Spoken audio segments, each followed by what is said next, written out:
ஓடு ஓடு ஓடு ஓடு ஓடு ஓடு ஓடு பாய் பாய் பாய் புத்தா பாய்.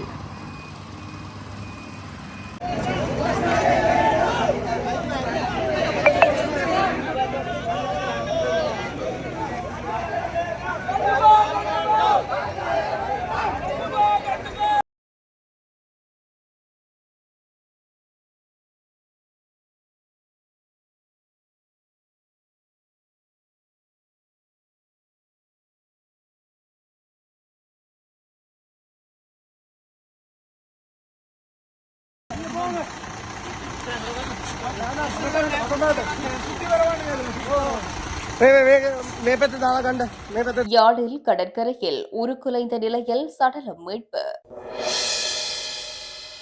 வடக்கு கிழக்கில் 15ஆம் திகதி ஹர்த்தால் தமிழரசு கட்சி அழைப்பு. பிரதமர் பதவியில் மாற்றமா? ஹரிணிக்கு பதில் விமல் கம்மன் பில அறிந்த தகவல். கண்டுகொள்ளப்படாத தென்னிலங்கை குற்றவாளிகள் வடக்கை குறிவைக்கும் ராணுவம்.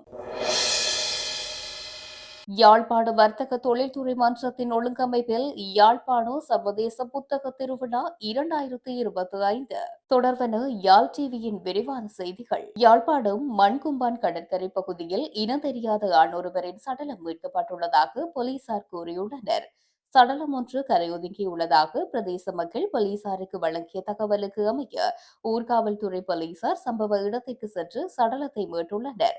மீட்கப்பட்ட சடலம் உருக்குலைந்த நிலையில் காணப்பட்டுள்ளது. சடலம் பிரேத பரிசோதனைகளுக்காக யாழ்ப்பாணம் போதனா வைத்தியசாலைக்கு அனுப்பி வைக்கப்பட்டுள்ளது. இந்த சம்பவம் தொடர்பான மேலதிக விசாரணைகளை ஊர்காவல்துறை போலீசார் முன்னெடுத்து வருகின்றனர். வடக்கு கிழக்கில் நிலை கொண்டுள்ள ராணுவ பிரசன்னத்திற்கு எதிராக வருகின்ற 15ஆம் திகதி வடக்கு கிழக்கு தழுவி முன்னெடுக்கப்படவுள்ள பாரிய கடையடைப்பு போராட்டத்திற்கு அனைத்து தரப்பினரும் ஒத்துழைப்பு வழங்க வேண்டும் என தமிழரசு கட்சியின் பொதுச் செயலாளர் ஜனாதிபதி சட்டத்தரணி எம்.ஏ. சுமந்திரன் கூறியுள்ளார். முல்லைத்தீவு முத்தையன் கட்டுக்குளத்தில் இருந்து குடும்பஸ்தர் ஒருவரின் சடலம் கடந்த சனிக்கிழமை மீட்கப்பட்டுள்ளது.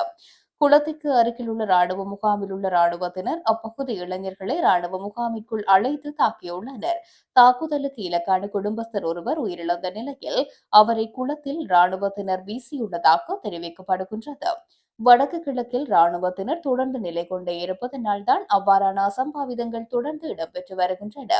எனவே வடக்கு கிழக்கில் காணப்படும் ராணுவ பிரசன்னத்துக்கு எதிர்ப்பு தெரிவித்து வடக்கு கிழக்கு மாகாணம் தழுவி பாரிய கடையடைப்பு போராட்டத்தை 15ஆம் திகதி நடாத்தவுள்ளோம். கடையடைப்பு போராட்டத்தினால் வர்த்தகர்களுக்கு பெருமளவான நஷ்டங்கள் ஏற்படும், மக்களின் இயல்பு வாழ்வு பாதிக்கப்படும். இருந்தாலும் நம் ராணுவ பிரசன்னத்தினால் தொடர்ந்து பிரச்சினைகளை எதிர்கொண்டு வருவதனால் அதற்கு எதிராக அன்றைய தினம் முன்னெடுக்கப்படும் கடையடைப்பு போராட்டத்துக்கு அனைத்து தரப்பினரும் ஆதரவு வழங்க வேண்டும் என்று கேட்டுக் கொண்டுள்ளார். பிரதமர் ஹரணி அமரசூரிய பதவியில் இருந்து நீக்கப்பட்டு பிரதமராக விமல் ரத்நாயக்க நியமிக்கப்பட உள்ளதாக பிவிதுரு ஹெல உரிமைய கட்சியின் தலைவர் உதய கம்மன்பில அறிவித்துள்ளார். கட்சி தலைமையகத்தில் இன்று நடைபெற்ற ஊடகவியலாளர் மாநாட்டில் உரையாற்றுகின்ற போது அவர் மேற்கண்டவாறு குறிப்பிட்டுள்ளார். தொடர்ந்தும் பேசிய அவர், அவைத்தலைவர் விமல் ரத்நாயக்க மே மாதம் குறிப்பிட்டிருந்தார், விரைவில் அமைச்சரவை மாற்றம் ஒன்று நடைபெறும் என. நான் அது தொடர்பில் எனது யூடியூப் தொலைக்காட்சியிலும் குறிப்பிட்டிருந்தேன்.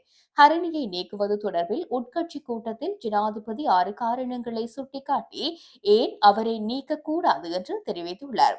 அரசாங்கத்தின் வாக்கு வங்கியின் பெரும்பகுதி தேசிய மக்கள் சக்தியின் உடையது.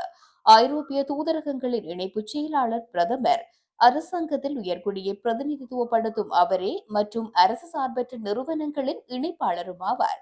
ஆதலால் அவ்வாறு செய்ய முடியாது என்று கூறியுள்ளார். இதனால் ஜேவிபியினர் பிரதமர் ஹரிணிக்கு எதிராக செயற்பட முனைகின்றனர். அவருக்கு பெரும் அழுத்தங்களை கொடுத்து அவர் பதவியில் இருந்து விலகச் செய்யும் நிலைக்கு தள்ளும் செயற்பாடாகவே இவை காணப்படுகின்றன. சுப்ரீம் சட் தொடர்பிலான விடயத்தில் பிரதமரின் கூற்றை அமைச்சர் வசந்த சமரசிங்க பிழை என கூறியதும் அதன் முதல் படியாகலாம் என்று தெரிவித்துள்ளார். தற்போது நாட்டின் தெற்கு பகுதியில் அதிகளவு துப்பாக்கிச் சூட்டு சம்பவங்கள் இடம்பெறும் போது வடக்கில் எதற்கு இத்தனை ராணுவம் என சமூக செயற்பாட்டாளர் ராஜ்குமார் ராஜீவ்காந்த் தெரிவித்துள்ளார். ஊடகங்களிடம் கருத்து தெரிவிக்கும் போது அவர் இவ்வாறு கூறியுள்ளார். இது தொடர்பில் மேலும் கூறுகையில், தெற்கிலே அதிகளவு துப்பாக்கிச் சூடு இடம்பெறுகின்றது. ஆனால் வடக்கு கிழக்கில் அந்த அளவுக்கு எந்த துப்பாக்கி சூட்டு சம்பவங்களும் இடம்பெறவில்லை. இருப்பினும் வடக்கில் எதற்காக இவ்வளவு ராணுவம் குவிக்கப்பட்டுள்ளது? விடுதலை புலிகள் அமைப்பின் ஆயிரக்கணக்கான முன்னாள் போராளிகள் புனர்வாழ்வு அளிக்கப்பட்டு சமூகத்தில் வாழ்கின்றனர். அவர்களில் பலருக்கு நன்றாக துப்பாக்கிச் சூட்டை மேற்கொள்ள முடியும். ஆனால் அவர்கள் யாரும் வன்முறை மற்றும் ஆயுத கலாச்சாரத்தில் ஈடுபடவில்லை என்றும் கூறியுள்ளார். ராணுவத்தினரோட ஏற்கனவே எங்களுக்கு பலத்த பிரச்சனைகள் இருக்கின்றது. ராணுவத்திற்கு எதிராக நீதி கேட்டு போராட்டங்கள் இடம்பெற்றுக் கொண்டிருக்கின்றது. இந்த போராட்டம் எதற்கும் நீதி வழங்காத பட்சத்தில் இன்னுமே ராணுவ முகாம்களை அதிக அளவாக வடக்கு கிழக்கில் வைத்திருக்கின்றார்கள். எதற்காக வைத்திருக்கின்றார்கள் என்ற கேள்வி நமக்கு எல்லாம் இருக்கின்றது. ஏனென்றால் இந்த ராணுவ முகாம்களால் தான் பிரச்சனைகள். ராணுவ முகாம் இல்லாது விட்டால் இன்று இந்த ஒரு இளைஞர் உயிரிழந்திருக்க மாட்டார். இன்று அந்த குடும்பத்திற்கு உழைத்து கொடுத்து கொண்டிருந்த ஒரு இளைஞர் இல்லை. 9 மாத குழந்தைக்கு ஒரு தந்தை இல்லாமல் போயிருக்கின்றார். என்ன காரணம்? தேவையற்ற விதமாக ராணுவத்தினரை இந்த பிரதேசங்களில் வைத்திருப்பதுதான் பிரச்சனை. இன்று படிப்படியாக ஆற்றுவோம் என்று சொன்னவர்கள் கூட அதுக்கான வேலைகளை செய்கின்றார்கள் இல்லை என்ற குற்றச்சாட்டை நான் வைக்கின்றேன். தெற்கிலே 77 சூட்டு சம்பவங்கள் இடம்பெற்றிருக்கின்றது. வடகிழக்கில் அந்த அளவுக்கு எதுவும் இடம்பெறவில்லை. எதற்காக ராணுவத்தை அங்கு இவ்வளவு குவித்து வைத்திருக்கின்றார் என்று இந்த பகுதிகளில் முழுக்க ஆயுத சூட்டு சம்பவங்கள் இடம்பெற்றுக் கொண்டிருக்கின்றன. 12,000க்கும் மேற்பட்ட முன்னாள் விடுதலை புலி உறுப்பினர்கள் புனர்வாழ்வு அளிக்கப்பட்டு சமூகத்திலே வாழ்கின்றார்கள். அவர்களில் பலருக்கு நன்றாக சுடத் தெரியும், வெடிகுண்டுகள் செய்ய தெரியும். ஆனால் ஒரு பொழுதும் இந்த கடந்த 15 வருடமாக எந்த ஒரு நபருமே எந்தவித வன்முறை ஆயுத கலாச்சாரத்திலும் ஈடுபடவில்லை. தமிழ் மக்கள் நேர்மையான அரசியல் தீர்வும் அரசியல் போராட்டத்தை நம்புகின்றார்கள் என்பதை 15 வருடமாக வெளிப்படுத்தியும் கூட ஆயுத முனைகளில் அவர்களை வைத்திருப்பதற்காகவே தொடர்ச்சியாக வடக்கு கிழக்கில் ராணுவ குவிப்பு இடம்பெற்றுக் கொண்டிருக்கின்றது. ராணுவத்தினரால் ஏற்படுகின்ற சிக்கல் என்பது அதிகரித்திருக்கின்றது. ராணுவத்தினர் விவசாயம் செய்கின்றார்கள், அங்கு ஹோட்டல் நடத்துகின்றார்கள், விடுதி நடத்துகின்றார்கள், சாப்பாட்டு கடைகள் நடத்துகின்றார்கள், மக்கள் செல்கின்ற விடமெல்லாம் திரிகின்றார்கள் ஆயுதத்தோடு. அது மட்டுமல்லாது சிலர் வீடு கட்டி கொடுக்கின்றார்கள், அத்தியாவசிய சேவைகளில் ஈடுபடுகின்றார்கள், பிரதம அதிதிகளாக செல்கின்றார்கள். எந்த ஒரு நாட்டிலும் இப்படி இடம்பெறாது. ஜனநாயகபூர்வமான ஒரு இடத்திலே ராணுவத்தினருடைய இடம் எந்த அளவில் இருக்க வேண்டும் என்பதை முதலில் நாம் புரிந்து கொள்ள வேண்டும். எனவே முத்தையன் கட்டிலே உயிரிழந்த கபில் ராஜுக்கு நீதி வேண்டும் என்கின்ற ஒரு கோரிக்கையும், ராணுவத்தினர் ராணுவ குவிப்பு ராணுவ மயமாக்கல் என்பது வடகிழக்கிலிருந்து அகற்றப்பட வேண்டும் என்கின்ற அரசியல் கோரிக்கையை நாங்கள் இன்று இங்கு முன்வைக்கின்றோம். அதைத் தொடர்ந்து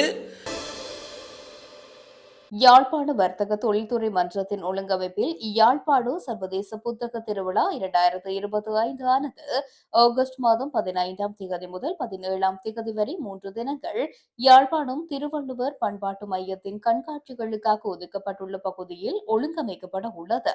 புத்தக திருவிழா தொடர்பாக தெளிவுபடுத்தும் ஊடக சந்திப்பு யாழ்ப்பாண வர்த்தகத்துறை தொழில்துறை மன்ற அலுவலகத்தில் இன்று நடைபெற்ற போது ஏற்பாட்டாளர்கள் இதனை தெரிவித்தனர். இதன் பொழுது அவர்கள் மேலும் தெரிவிக்கையில், தகவல் தொழில்நுட்ப யுகத்திலே நாங்கள் வாழ்ந்து கொண்டிருக்கின்றோம். இந்த தகவல் தொழில்நுட்ப யுகத்திலே அறிவு சார்ந்த பொருளாதாரத்தை அடிப்படையாக கொண்டுதான் இன்று இந்த உலகம் இயங்கிக் கொண்டிருக்கின்றது. இந்த அறிவு சார்ந்த பொருளாதாரத்தை முதன்மைப்படுத்தக்கூடிய வகையிலே எங்களுடைய யாழ்ப்பாண வர்த்தக தொழில்துறை மன்றத்தினுடைய செயல்பாடுகளும் அமைய வேண்டும் என்பதில் எங்களுக்கு மாற்று கருத்திற்கு இடமில்லை. அந்த வகையில் அதோடு தொடர்புடைய அனைத்து விடயங்களையும் நாங்கள் முன்னெடுத்து வருகின்றோம். அந்த வகையிலே எங்களால் முன்னெடுக்கப்படுகின்ற சர்வதேச புத்தக கண்காட்சி என்பதும் அதில் ஒரு முக்கியமான விடயமாகும். அதாவது இன்றைய சமூக அமைப்புகள் இளைஞர்களினுடைய பங்களிப்புகள், இளைஞர்களினுடைய போக்குகள் என்று நாங்கள் பார்க்கின்ற பொழுது ஒரு குறித்த இலக்கு நோக்கித்தான் அவர்கள் ஓடிக்கொண்டிருக்கிறார்கள்.